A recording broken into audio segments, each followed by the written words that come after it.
Hey everybody, it's Dragon King 72 Media LLC. Dragon King 72 Media LLC. Welcome to the Dragon's Den here on YouTube and other places where I will post this. Okay. Let me just say that I want to congratulate Sinners on getting 16 Oscar nominations. And we know for a predominantly black movie, yes, I'm getting right into it. For a predominantly black movie, there is always this, did they earn it? Did they deserve it? Did they accomplish the standard in which a movie should get all those nominations, not to mention one? Um, and it's kind of like it's 2026. Like, what are we doing here? And there's two arguments. One is Hollywood has a standard. Hollywood has a way of looking at movies, way of looking at stories. Does it relate? Is it something believable? What emotions does it invoke in you? And that's what Hollywood, and that's what those movies that get nominated, have to meet those standards, and those are Hollywood standards, correct? And so we've seen it with like Color Purple. We've seen it with whatever. We've seen it with God, I'm thinking of some great movies. Did Driving Miss Daisy ever become an Oscar movie? I'm not sure. But we've seen it with a lot of movies where there is usually a story again that makes us really kind of think about life and think about our purpose and how it impacts us on a day-to-day basis, you know. And Hollywood has always nominated movies that did that. Sinners has done it in a way where um,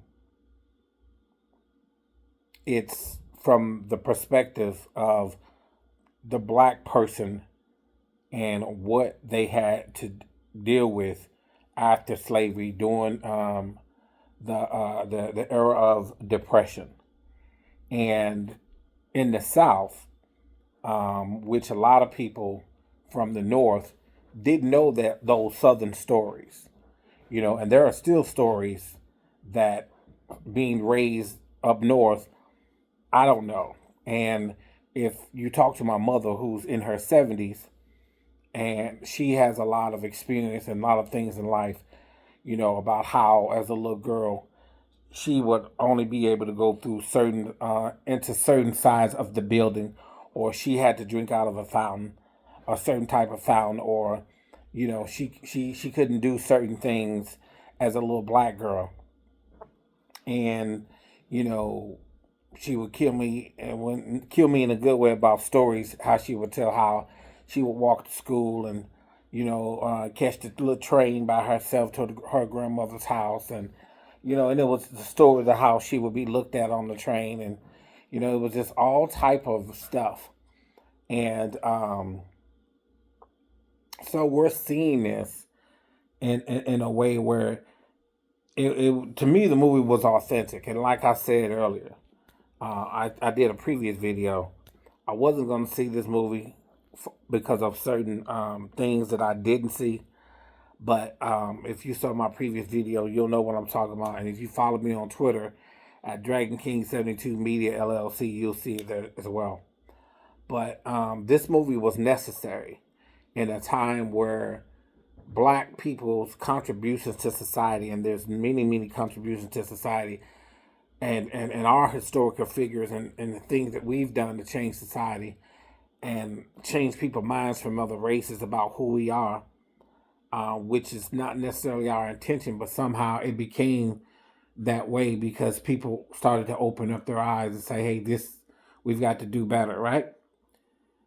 They're trying to erase our history. They're trying to erase everything that we went through. They're trying to erase stories that we can tell. They're trying to erase, come out of there. They're trying to erase all these different aspects and perspectives and things that, have made us who we are. And because black culture is a part of American culture. And I think a lot of people have forgotten that. So that's 16 nominations is necessary, and this is the first time that a predominantly black cast has hit all 16. And any movie, period, had hit all 16 categories. And of course, you got people like Jeff Snyder.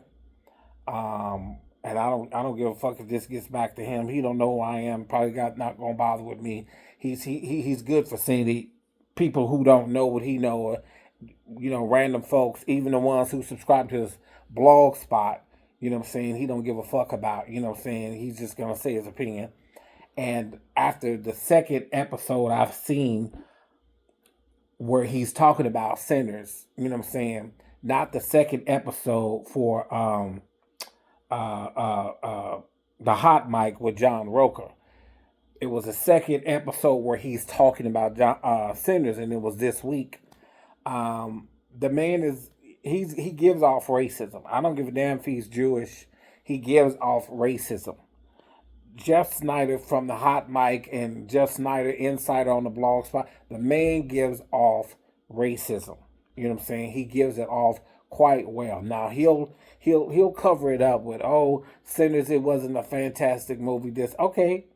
You don't think it was a fantastic movie, that's your opinion. But the Academy is not known, like he said, and I know because I'm 53, he's younger than I am, although he looks older than my ass. I'll be 55 next year. I'm turning 54 this year, and he looks a hell of a lot older than I am, but that's black don't crack. There you go.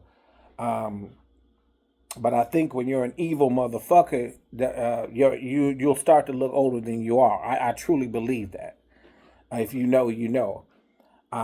That's your universal karma. But even he was always was that great. Da da da da. I'm like, and then if you listen to that conversation, he quickly goes into the world wants to see a white man. The world wants a white representation. We want to see male white representation. Are you fucking kidding me? We've been seeing it for I don't know how many 400 fucking years plus. You know what I'm saying? Since every book, every science book, every civics book, every English book, every fucking picture you've seen through our history, white men have been the predominant visual in every fucking thing in this world, particularly in the United States. White men have been the visual. They make them that visual the standard for success. Okay, let's just call it what it is. They make that the standard by force, by hook or crook. This is what you believe is the standard. And we've had to accept that. So when it comes to movies, it's like, when I heard him, I'm like, what the fuck are you talking about? They deserve these 16 nominations. And he admitted to that, to be fair. But at the end of the day, you can still see that, I mean, it's just like, we love Brad Pitt, but F1, come on, F1, really? That's come on. Now, I don't think it was Oscar worthy. I think it definitely, should get an honorable mention, but to be nominated, come on, it wasn't, this is a racing movie, it wasn't, come on now, really? But as far as Sinners is concerned, I hope they win. They're not going to win all 16.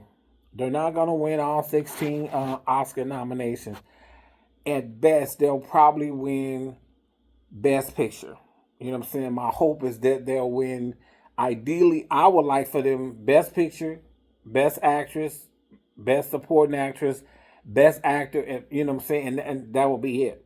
You know what I'm saying? They're not, Best Supporting Actor. Delroy Lindo, Michael B. Jordan, is it Mosaku? Okay, Mosaku. I hope I said that right. But it'll probably be Tiana Taylor. It'll probably be the director of one. What is it? What is it? One Battle, or I don't know. But anyway, if and I'm gonna say this: if any black person wins that night, hey, it's a fucking win. It's a win for change, a win for diversity. It's a win for people of color. It's a win for any motherfucker that is going against the grain. But 16 nominations is a big deal. A lot of people don't think that they deserve it. I've seen so many MAGA racists say that they didn't. But, hopefully they'll win at least 4 out of 16. Hell, if they can get 2, it'll be fine. Don't forget to like, subscribe, share. Love you all. Peace.